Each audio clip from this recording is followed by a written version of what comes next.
नमस्कार साथियों, स्वागत है आपका प्रेयर क्लासेज में। आज जो हम पढ़ने जा रहे हैं वो पढ़ने जा रहे हैं जालोर के चौहान शासक। तो चौहान शासक रणथंभौर के भी थे, अजमेर के भी थे और एक जालोर के भी थे। तो जालोर के भी हमारे रीट वाले टॉपिक में दे रखे, तो आज हम इस पर बात कर लेते हैं जालोर के चौहान शासक।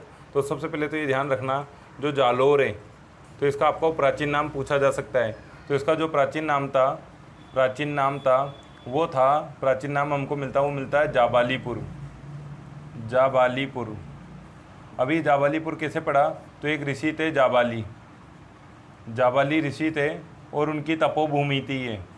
जाबाली ऋषि की तपोभूमि थी, इसलिए इस प्रदेश का नाम पड़ा जाबालीपुर। दूसरा, जालोर का जो क्षेत्र है, जालोर है, और इसकी स्थिति की हम बात करें तो ये जो स्थिति थी, ये जब दिल्ली से गुजरात और मालवा जाते थे, दिल्ली से हम कहाँ जा रहे हैं? गुजरात। अगर हमको गुजरात जाना है या फिर हमको कहाँ जाना है? मालवा जाना है, तो उस राजमार्ग पे स्थित था क्या?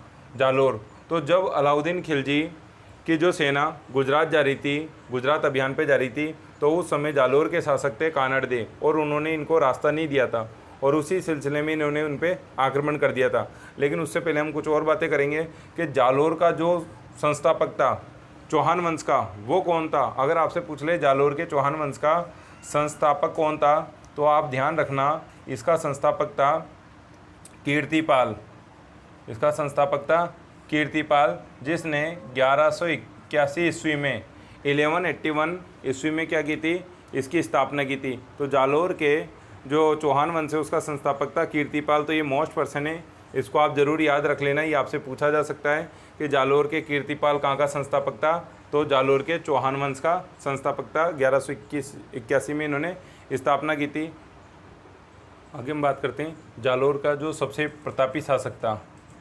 सबसे प्रतापी शासक, तो जो सबसे प्रतापी शासक था वो था आपके कानड़ देव। ठीक है, ये सबसे प्रतापी शासक था कानड़ देव, और इसका शासनकाल था 1305 से लेकर के 1311 ईस्वी, क्योंकि 11 में अलाउद्दीन खिलजी इस पे आक्रमण करके जीत लेगा। अब हुआ क्या, वो आपको बताते हैं कि 1305 में जब इन्होंने जाने नहीं दिया सेना को, तो बाद में एक एन उल मुल्क मुल्तानी, इसको अलाउद्दीन खिलजी भेजता है, और ये जालोर के शासक जो कानड़ देव, इनको समझा बुझा करके दिल्ली ले जाता है। लेकिन दिल्ली जाने पर इनको क्या नहीं मिलता? उचित सम्मान नहीं मिलता, और उचित सम्मान नहीं मिलने पर कानड़ देव क्या आ जाते? वापस कहाँ जाते? जालोर आ जाते। तो कहा जाता है कि ये एक कारण था जिसकी वजह से, जबकि जो मूणोत नेणसी है वो अलग कारण देता। वो कहता है कि कानड़ देव के जो पुत्र था उसका नाम था वीरम देव।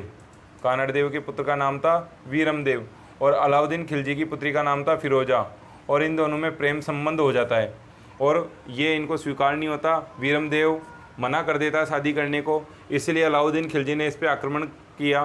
तो कहानी जो भी रही हो, तो युद्ध क्यों हुआ, तो आगे हम बात करते हैं 1308 की, क्योंकि ये बहुत इंपॉर्टेंट युद्ध है और ये पूछा भी जाता रहा है।